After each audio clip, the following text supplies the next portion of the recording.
दिल्ली नगर निगम में स्थायी समिति के 6 सदस्यों के चुनाव को लेकर दिल्ली की मेयर शैली ओबेरॉय की आपत्तियों को, उनके निर्णय को दिल्ली हाईकोर्ट ने सिरे से खारिज कर दिया है।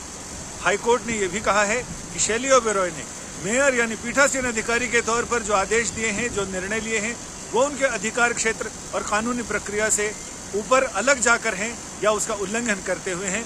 लिहाजा उनके आदेश को दरकिनार करते हुए कोर्ट ने साफ कर दिया है कि फरवरी में 24 फरवरी को जो चुनाव हुए थे वही मतदान के रिजल्ट आगे के लिए भी उन्हीं का असर होगा, यानी नए चुनाव नहीं कराए जा सकते। नए चुनाव कराने का शैली ओबेरॉय के आदेश को दिल्ली हाईकोर्ट के जस्टिस पुरुषेंद्र कुमार कौरव ने सिरे से खारिज कर दिया है, दरकिनार कर दिया है।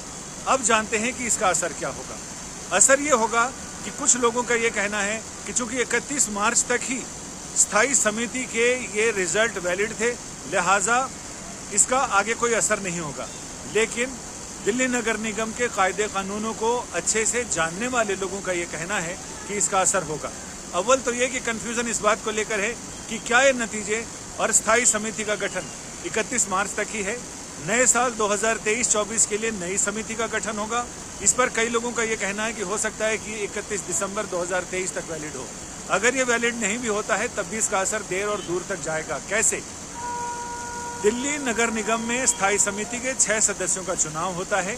उन चुनाव में अगले साल, पहले साल तो ये होता है कि अगले साल आधे सदस्य उसमें से रिटायर हो जाते हैं, यानी उनको कार्यमुक्त हो जाते हैं, सेवा मुक्त हो जाते हैं, और उनकी जगह नए लोगों का 3 लोगों का चुनाव होता है। अब नए लोगों का, जो लोग बाहर होंगे स्थायी समिति से, उनका फैसला पर्ची डालकर किया जाता है।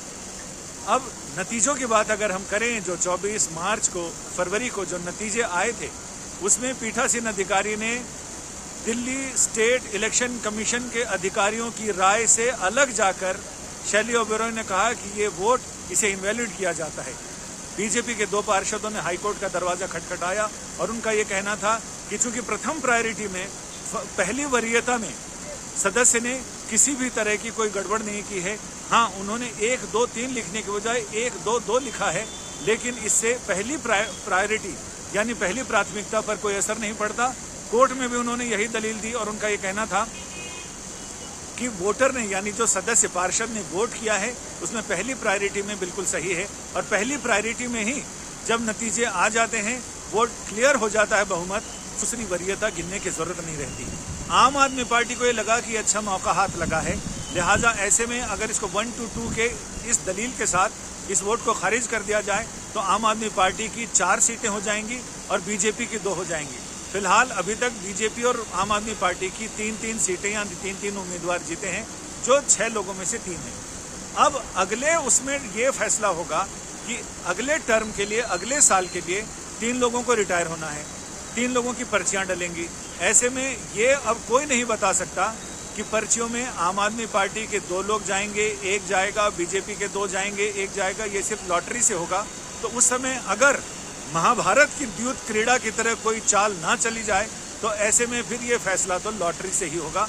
किसकी लॉटरी लगती है और किसकी लॉटरी कटती है, ये देखने वाली बात होगी। लेकिन फिलहाल दिल्ली हाईकोर्ट के जज पुरुषेंद्र कुमार कौरव, उन्होंने ये कहा है कि जिस वोट को इनवैलिड करार दिया था, अवैध करार दिया था, उसे भी गिनती में शामिल किया जाए। यानी जस्टिस कौरव के आदेश से बिल्कुल साफ है कि उस मत को, उस मतपत्र को, उस बैलेट पेपर को इन्होंने वैध घोषित किया है, तभी उसे काउंटिंग में यानी मतगणना में शामिल करने की बात कही है। और ये शामिल करने के बाद तो ये बिल्कुल साफ हो जाता है कि दिल्ली राज्य निर्वाचन आयोग की टीम ने, उनके जो प्रिजाइडिंग ऑफिसर थे, उनके रिटर्निंग ऑफिसर, उन्होंने जो फैसला दिया था वो फैसला बिल्कुल सही है। और एज ए प्रिजाइडिंग ऑफिसर, पीठासीन अधिकारी मेयर शैली ओबेरॉय ने जो आदेश दिए थे वो आदेश कतई सही नहीं है, क्योंकि उस समय जब 24 फरवरी को ये नतीजे आए, नतीजे घोषित करने के लिए शैली ओबेरॉय पीठासीन अधिकारी के पास ले जाए गए, लेकिन उन्होंने उसमें नुक्स निकालते हुए, नुक्ताचीनी करते हुए ये कहा कि ये वोट इनवैलिड है, लिहाजा इसे इसमें शामिल नहीं किया जाएगा। और बीजेपी के पार्षद, 2 महिला पार्षदों ने दिल्ली हाईकोर्ट का दरवाजा खटखटाया। दिल्ली हाईकोर्ट ने मेयर के आदेश को, पीठासीन अधिकारी के आदेश को अवैध माना है और उसे सिरे से खारिज कर दिया है। यानी कुल मिलाकर इसका असर आगे आने वाले साल तक भी देखा जाएगा, राजनीतिक पंडित यही मान रहे हैं। संजय शर्मा,